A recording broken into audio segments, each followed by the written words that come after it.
Web Media Dhugaa Uummataa. Nama harka fuunee hordoftootaa fi daawwattoota keenyaa kabajamoo akkam alaamanni isaa namni bakka jirtanitti isin nagaa kan biyya keessaa fi kan biyya alaas bakka jiraattanis niin jecha. Egaa web miidiyaan akkuma kanaan dura qophiilee garaagaraa haala yeroo hordofuudhaan kan isin biraan ga'uu fi akkasuma keessummoota adda addaa qabatee dandeettii isaanii fi muuxannoo isaan qaban kan irraa isin barsiisu ta'a. Har'as keessummaa tokko of biraa qabna. Keessummaan keenya eenyu akka ta'ee fi iddoo dhaloota isaa isumarraa barraa nu faana turaa isiniin jenna. Ayyee keessummaa keenya duraan dursee anaa dhufuu baga gara istuudiyoo keenyaa dhufte isin jenna. Anaa jedhamee baga nagaan nu eeggan. Ayyee meegaa galatoomii maqaa keetii fi iddoo dhaloota keetii akkasuma haala barnoota keetii wantoota tokko tokko jalqaba irratti nuuf akka kaaftu nuu fi daawwattoota keenyaafis akka ifa ta'u jechuudha. Ayyee galatooma.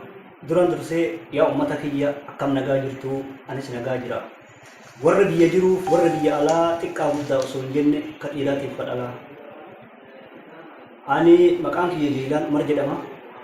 Bakki dhaloota kiyyaa Godina Baalee ganda Hora Booqa jedhamu keessatti dhaladhe jechuudha. Ayyee Jeelaan Umar walaleessaadha. Jalqabuma dubbii irraa akka hubadhetti walaleessaadha. Walaleessa Jeelaan Umar garamiin akkamiin gara walaloo kana dhufuu dandeetti? Akkaataan itti gara walaloo kana itti dhufuu danda'e haaluma yeroo rakkina uummanni keenya keessa jiru kana irratti hundaa'e waan tokko waan seenaan dhagahee fi waan yeroo ammaa kana ofii kiyyayyuu keessa jiru dabalee walaloo kana barreessuuf dirqama jechuudha. Akkuma nama Oromoo tokkotti anillee humna danda'e qooda yaada jedhu irraa ka'ee walaloo kana barreessuu eegale anillee jechuudha humna danda'u irraa. Ayyee guddaa galatoomii walaloo jechuun walaleessaan aartii keessatti hammatama. Walaloon aartii keessaa isa tokko. Atis namoonni karaa garaagaraatiin fedhii fi dandeettii isaanii baatu.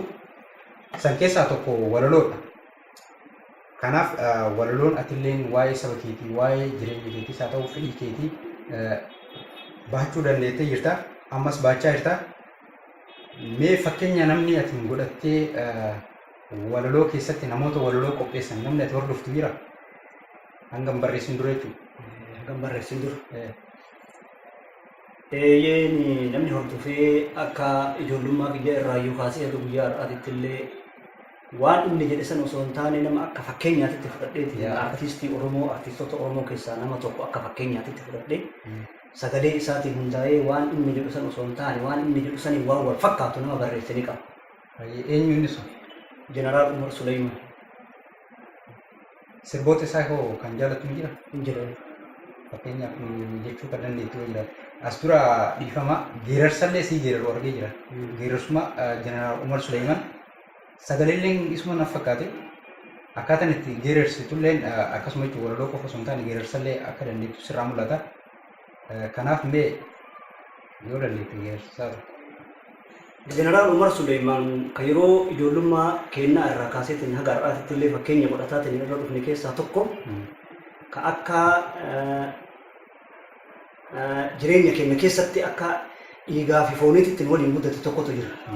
Isaan keessaa tokko isin jechuu an danda'u ka'anii anillee yeroo hundallee haga har'aatitti illee ima beeku keessaa tokko geerarsisaa keessaa. Hunda gootuma seenee hunda galtii yoom seenee nutti maltii yoom seenee nurraa dheetti yoom seenee warrummaa waliin jiru bureef saaxiliin seenee warrummaa wajjin turre dheettee nu biraan ceene. Yeroo maacinqaan dhuftee dhiirti bosona kuttee gariin isii hidhamte gariin nu biraa qoftee sodaa lubbuutiif jenne waltajjii irraan dheenne diina jalallee seenne sabni kenna nu ragaa wal'aanne irra geenne. Soosoo bikasin geenne soosoo bikasin beeyne waliin beeynuun seeta yeroo nu biraa dheette bureef saaxilii seente waltajjii nu dhokkote abbaa waltajjii taate. Bara nuttiin darbite duubatti nu darbite waltajjii dhiigaan baafne tajara buree yaafne. Tasaba lafaa kaafne tagoota damma isiniin tadiina caccabsine jaraaf jecha gadhiifne jala kurkuruu dhiifne. akka waan goota taate goota waliin ol kaate akka waan dhiira taate dhiira waliin gabbaate dhiirte kutattee baate takka xiyyoon dachaate goota mukatti gattee ofii biraa dachaate kaleessa buree yaate buree dhokataa baate maqaa keenya yakkite ofii qabsaayaa taate qabsaayaan kanaa miti qabsoon leentanaa miti qabsoo yoon taphaa miti fooqii jala naanna'uun kijibuma haasa'uun uummata waliin dha'uun qabsoo yoon tayaa miti qabsoo yoon tayaa miti qabsoo yoon tayaa miti. Walleessaa Jeelaan Umar sagaleen kee Umar mana yaadachiise akkam Jeelaan Umar innis Umar moggoodha maqaan abbaa keetii fi keessaa kun immoo waati kam Umar waluma fakkaata eegaluu ka si ilmu Umar jechuullee ofiillee abbaa irraa dhalatan malee abbaa biraa himachuun hin danda'amu jechaadha malee akkuma jeneraal Waaqoo guutuu jedhan dandeelliin kufifnaa ilma itti guddifnaa dandeelli hun kufifnaa hiddeesii buqqifnaa ilma itti guddifnaa isaan jedhan sana garte ilma Umar ilma Umar guddisan irraa waan tokko ta'uu danda'a jechuu barbaade. Galatoomii hedduu si dinqisiifannaa. Mee waa'ee diraarsa isaa kana keessatti waa'ee qabsootti wal qabatee qabsoo uummanni Oromoo akkuma namuu beeku baroota hedduuf gabrummaa keessatti fufee gabrummaa keessa ture. Diraarsi Umar kunillee gabrummaa saniin wal qabata. Waan achirratti itti dhagahamee geerare. Ati hoo walaloo kee keessatti waa'ee qabsoo uummata Oromootti wal qabsittee wanti qopheeffatte jira? Uummanni Oromoo akka sirna nama nyaataa kaleessaa sanitti hin deebine akkanatti fakkaatutti akkana godhuu qaba waan uummanni Oromoo silaa jechuu natti fakkaate wayiitiin siin jedha. Bifa walalootiin waan qabatte. Bifa walalootiin. Irraa nu jedhe. Minilik jechuun diina harka dhiigaa warra dhiiga keenya bare. Warra harkaa fi harma saba keenyaa mure kalee. Goobanataa ceekan galaafate warra duguggaa sanyii nurratti raawwate. Biyya teessan dhiigaan qabadhaa lafeen ijaara yookaan bilisoomaa yookaan irratti dhumaataa yaadaaraa. Baruma baraan hin baannu gabrummaa wanni bilisummaa dhabneef tokkummaa. Yoo tokkummaadha jennu hoogganarraa kaasee hawaasaa fi miseensaa dabballe. Argaa jirtan waan deemaa jiru ar'allee bineensa guyyaa adiyyuu suka uummataa fi uummata akka mataa korbeessa hulaa walitti buusu. Bilisummaan dhiigaan goota onnee qabu gumaacha. Lubbuu du'aa dhalatte irraa hin ooltu awwaalcha. Osoo gabroomsaan kaleessaa bilisummaan taa'u nu ar'allee tumamaa hidhamaa ajjeefamaa jiraachuudhuma saa'u. Gaafni gumaa gootota aanolee baafne gaafa soodduu Minilik Finfinnee irraa kaafne gaafa Waaqoo guutuutii fi jaarraa abbaa gadaatiif jeneraal Taaddasaa Birruu achirra dhaabne. Uummanni keenya hubataa uummanni keenya gubataa waliigala dhabaaf milkirraa gufata. Waan diigame ijaaraa waan ijaartan jabeessa eega ijaartanii hin diiginaa lammeessa. Maqaa dhalootarraa dhalootatti isin ta'u gurri gaafa gabaabate gaafa gabaa malee hin galuu. Hojjadhaa waan mataa keessaniif uummata keessanii tolu. Waan jedhee walii dhaame warri kalee mirga Oromootii fi qabeenya Oromoo saame. Oromoon tun leenca hidhaa aaduu harkatti nu dachaatu takka harkaanuu baatu akka biyyee lafaatti baay'inni jiraatu olii gadi dhamaasa haddaan facaatu tolchilee qabnu malee jarri tulluun taatu. Barumsarraa dhogga akka wallaaltuu taatu maalii hidhaa yaatanii hidhatti dachaatu leenci hidhaa bahee hin beekan akka nama nyaatu sila jiraachuuf moo nyaatamuuf dachaatu. Argita yaada jara kanaa akka itti wal fakkaatu saba Oromooti jarri tun hin taatu. Leenci hidhaa bahee hin beekan akka nama nyaatu sila jiraachuuf moo nyaatamuuf dachaatu. Argita yaada jara kanaa akka itti wal fakkaatu saba Oromooti jarri tun hin taatu. Jarri waan lafarraa nu balleessuun barbaadu jara harkaa fi harma muree saba Oromooti jarri tun hin taatu. Jarri waan lafarraa nu balleessuun barbaadu jara harkaa fi harma muree saree nama laatu. Jara dubartii irraa mataa gogaa haadha. Maaliif isin dhibe waa'ee kana yaaduun addunyaa kana gubbatti namni tokkollee waggaa kuma jiraatu. Gatoon jara tanaa garaa kennaa hin baatu duutu usmaa yoo fi eebbisa addunyaa haagaraa isin nyaatu osoo hidhamaan hidhaa keessaa warwaatu osoo loltuun bosona keessaa facaatu osoo barattoonni dhagaan diina'aatu tan dhiisaa ofii wal nyaatu waan akka kanaati.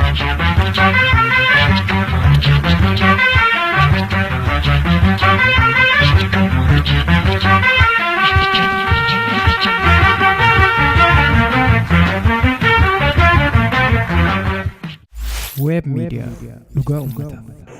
Hayyee dargaggoo Jeelaan Umar walaloon kee onnee nama tuqaa wantoota baroota darban keessa saba Oromoo irratti saba keenya irratti raawwatame hedduuf keessatti hammataa. Kanumaaf ammoo baroota waggaa 100 fi wayi kana keessatti namni hunduyyuu ilma Oromoo ta'ee gabrummaa kana ofirraa fincilchuuf wanti godhan hin jiru. Kun weelluun, kun geerarsaan, kun walaloo, kun qabsoon bosonatti galuun barataan qalamaan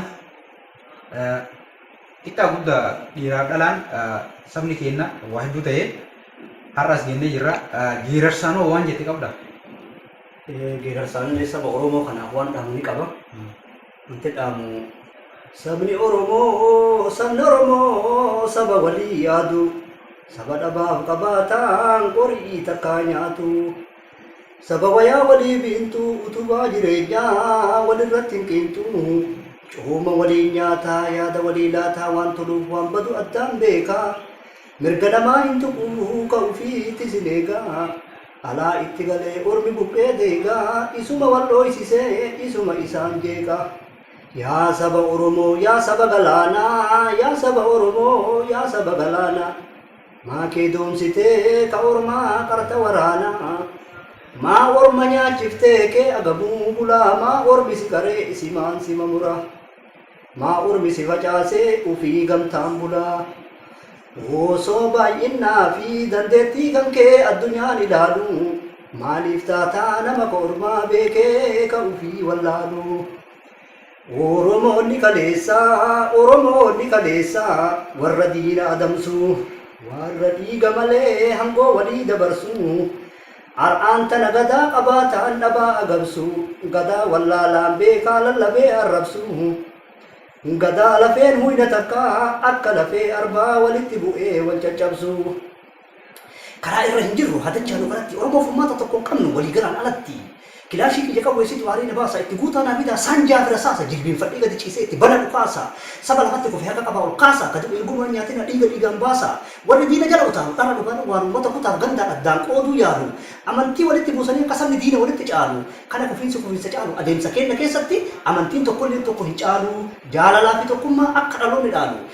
Oromummaa takkatti wanti nu waliin qabnu amantii irratti tasumaa waliin dhabnu lafaa fi lafeen keenya takka amantiin dhuunfaa abbaa wanni waliin ijaaru Oromummaa wanni waliin diidu gabrummaa amantiin nama gaafachiisu lammummaa amantii irratti abbaa feetee walii gali sabummaa fi siyaasaa daangaa biyya keenyaa duwwaadha kan nu baasu gargari wal quba qabaadha gammoojjii baddatti wal bira dhaabadha gammachuu baddatti nama kophaa deemu bineensi nyaata addatti galatooma. Hayyee waan garaa nama nyaatu geerarsi keetis walaloon keetis waa'ee gabrummaa nurra gahaa ture. Waa'ee faffaca'iinsa uummata keenya waliin dhahee diinni akkasitti amantiin lagaan gosaan waliin nu dhahee gabrummaaf nu kuffise kana hedduu irraa tuttuute waan uummata Oromootiif ergaa guddaa jedhee yaada.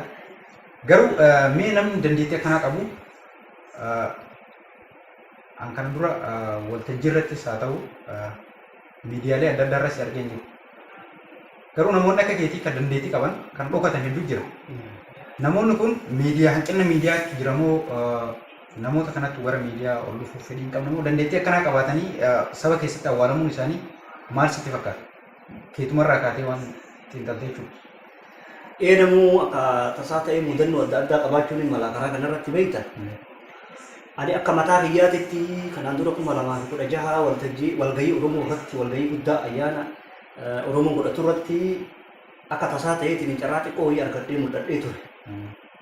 Akka gaafa saniitti hiree akkasii barbaadee dhabe argachuu hin dandeenye. Karaa biraatiin yaada dabarfachuuf ammootu uummanni akka maletti waan na fudhatuuf namni akka maletti yaada kiyya kanarraa hubachuu waan hin dandeenyeef ka jedhu yeroo itti eeggadheetiin sababaa sanirraa as ga'ee haga ammaatitti garuu namni tokkollee namni na dubbise hin jiru haga ammaatitti jechuudha. Hayyee guddaa galatoome jecha bara 2016 carraa argadhee gaafasuma argadhee jetti na fakkaate carraa waltajjii jechuudha. Bara 2016 eessatti kan waltajjii irratti carraa argattee akkasii asuma magaalaa Kaayiroo kanatti. Kaayiroo keessatti. Hayyee carraa akkasii ammas fuulduraaf akkas kun nama abdii qabna. Karaa miidiyaas ol baatee dandeettiin kee akka mul'atu homaan shakkinu. Si malee namoonni akka keetii meeqa kamtu jira kan dandeettii osoo qaban dhokatee ergaa silaa saba isaaniitiin gaatan dandeettii isaanii mul'ifatan awwaalamanii saba isaanii keessatti dandeettii isaanii waliin akkasumatti ta'antu jira. Kanaaf immoo wayii miidiyaan faana bu'ee hordofuuf kutatee ol ka'ee jira. Dargaggoo Jeelaan Umarraa eegalee jira. Kanaaf nus irratti hojjenna. Jidduummee waa'ee aartii Oromoo kana laafinnaa fi jabinna isaa waan xiinxaltu. Aartiin Oromoodhaa gama tokkoon laafina illee ni qaba. Wanni inni itti laafina itti qabu kana rakkina miidiyaa irraa illee ta'uu ni mala.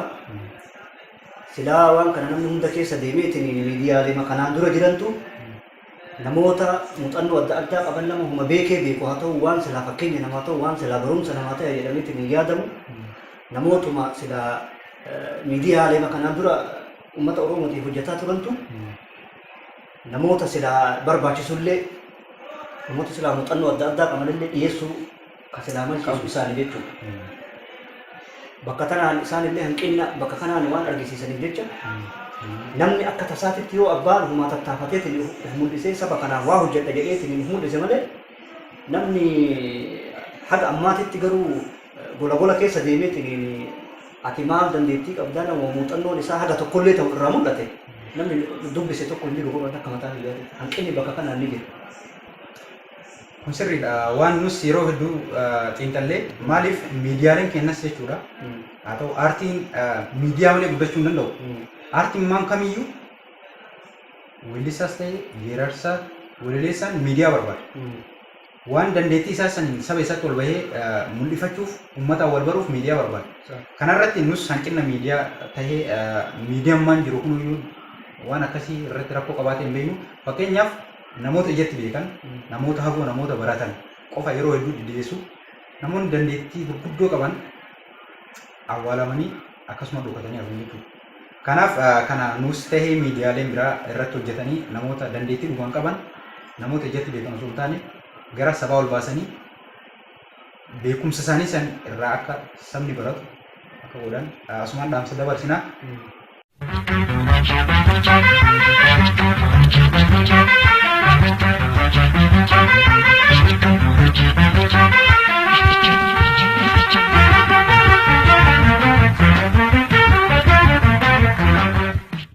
Web Media Dhugaa Uummataa. Dargaggoo Jeelaan Umar waa hedduu kaasnee jirra. Bifa walolootiinis bifa geerarsaatiinis waa hedduu tabsiiftee jirta. Hordoftoota keenyallee irraa baratan jennee abdii qabna. Ammaaf gara xumuraatti deemnaa sagantaa keenya kanarraa gara xumuraatti deemnaa. Mee dhumarra akka waliigalaatti jechuudha waa'ee haala yeroo ammaa kanaan amma yeroo ammaa kan qabsoon Oromoos gara injifannoo xiqqoo illee taatu argamtee jirti. Injifannoo kana akka nu harkaan baane akka saba keenya harkaan baane wanna ittiin dhaamtuuf yoo jiraate mootummaan abbaa irree akka kufe sun deebi'ee bakka isaatti deebi'uuf uummata kana waliin dha'uuf deemaa jira. Wantoota inni gochaa hin jirre hin jiru. Kanaaf saba Oromootiif wanta ittiin akka dhaamsaatti keettu yoo jiraate asumaan dhaammattee nus sagantaa keenyarraa asumaan godhamna jechuu barbaade. Galatooma kanarratti injifannoon kakalee irra kamaar'aa wayya. Guutuutti mirga keenya guutuutti illee harkaan gachuu baanu. Haga tokkollee ta'u harkatti qabannee ta duriin addaa. Durii yaaduma kana ifatti baaneetiin mul'achuu ibsachuu inumaa mirga dhiisii bitaayyuu akka hin qabnetti hin beeyna. Ammaaf ammoo haga kana harkatti qabachuun nu barbaachisa. Namtichatu beeyta. Kabduu manaati mana biyya keenyaa kunoo qacitaan qaban kanan beeytaame. Kabduu manaati beeyte. Manni kun mana guddaa abbaan qabeenyaa wayii ijaarate mana faana 30 faana 40 ijaaran beeytee biyya keenyatti Oromoon qabaataadha. Loon qaba. Re'ee hoolaa waan adda addaa qaba. Mana kana kabduu bakka akkasii wayiitii jedhanii ganda biraatti akeekanii nama sirriitti qabutu achi jira jedhanii achi mana kabduu kan itti fidanii beeyte. Mana wayita dhufeetiin hin jedhe ogeessi kun wayita mana qabu. Wayita mana qabu. Ganama wayita lafaa ka'ee marqanii dhadhaa itti naqanii aanan obaasanii sirriitti akka inni kabaa kana sirriitti qabuuf itti kennan. Nyaatee dhugee irratti ol bahe. Namichi kun asumarraa asii kaba xiqqoomesi. Guyyaallee akkasumatti nyaachisan akkuma ganamaa sanitti marqanii dhadhaa itti naqanii aanan obaasanii akka gaariitti galgalallee akkasumatti achuma bula beeyte. Dandeettii isaa osoo guddaa dalaguu danda'u. Osoo guddaa dalaguu danda'u inni nyaatuma kana ham jecha har'allee banuma dalageetti borullee akkasuma dalageetti ganamaa galgalatti nyaannumaam deemumaaf beeyta. Amma jedhe jennaan akka godhee amma akka inni mala kana itti baafate abbaan manaa kun itti beekee akkuma godhe naa godhu kana nyaatu geessuu qa'ee akka ta'eefuu jedhee ima dhiise. Amma gaafa kaanii mana hin geesse akka godhe Wayita geessee jedhee amma boru ganama hin deemtanii mire jedhee. Abbaan manaa. Boru ganama hin deemtanii mire jedhee. Xiqqoo isii bakka wayiitu garaan hin gahin bakka san itti geessee boru deema jedhee. Eessa jennaan bakka maraa geessitanii bara eessatti bakka wayiitu xiqqoo isii bakka garaan hin gahintu jira jedhee. Mana kana jala deemee akkanuma wal goggodhaa beekte. Sanumaan sababee yeroo itti dubbachuu. Sanumaan sababee akkanuma goggodhee nyaachuuf. Amma akkanuma osoo goggodhu ammoo mana geessite yoo diiguu barbaadde malee manni kabame geeffame yoo diigee ka biraa yaada. Kaba jette malee manni kabame geeffame dhiisii jedhee. Abbaan mana akkasitti giddi ofirraa ari jechuudha. Egaa marree tanaafuyyuu nu qabsoo jaallan keenna meeqa irratti duguugamaniitiin jedhanii mirgaa ka tokko argan kana of harkaa buufne guddaa biraa hin dandeenyu ammallee oomishu of duubatti nu deebisa.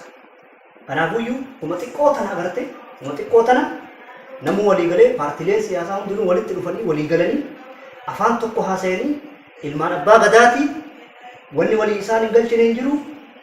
Anas caalaa dhiisanii hundinuu warrumaa akka tokkooti abbamaaf ilma walii galanii waliin tarkaanfatanii kanatu diina kenna jedhanii beekanii diina ofii irratti waliin folleffachuu qabanii waan jedhu uummata Oromootiif dhaama. Guddaa galatoomii yaadni kee hedduu nuufi hordoftoota keenyas barsiisa jedhee abdii qaba. Injifannoo arganne kana akkanuma akka kiyyeetti kana kunuunfannee injifannoo kana caalutti ce'uuf waliigaltee wal dhaga'uu fi wal jaalachuun baay'ee barbaachisaadha. Kun ammas nu haa cimu sin jedha. Atiif har'aaf asitti nu argamtee yaada kee nu kennuu keetiif guddaa galatoomii. Sagantaa biraatiin yoo rabbi jedhu walitti deebina. Kanaaf nuuf jiraadhu sin jenna. Egaa hordoftootaa fi daawwattoota keenya kan biyya keessaa fi kan biyya alaa waan nu faana turtaniif guddaa galatoomaa isiniin jechaa sagantaan har'aaf dargaggoo Jeelaan Umar waliin qabannee dhiyaanne har'aaf kanumarra goolabama. Sagantaa biraatiin keessummaa biraa qabannee hanga walitti deebinutti turtiin keessan turtii gaarii isin haa ta'u jecha sagantaa biraatiin deebinee walitti garraa nagaan nu jiraadha.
Web Media Dhugaa Uummataa.